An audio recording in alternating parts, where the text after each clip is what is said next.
The General Data Protection Regulation, GDPR, is a European regulation which formed a new framework for regulating personal data in the UK from the 25th of May 2018.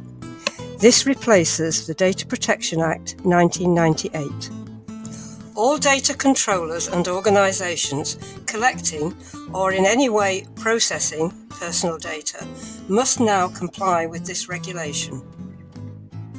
All UK universities work within this regulation, and this applies to anyone collecting and storing personal data, including students. Check your institution website for more details, and in particular the Student Privacy Notice, which outlines the legal basis for processing personal student data.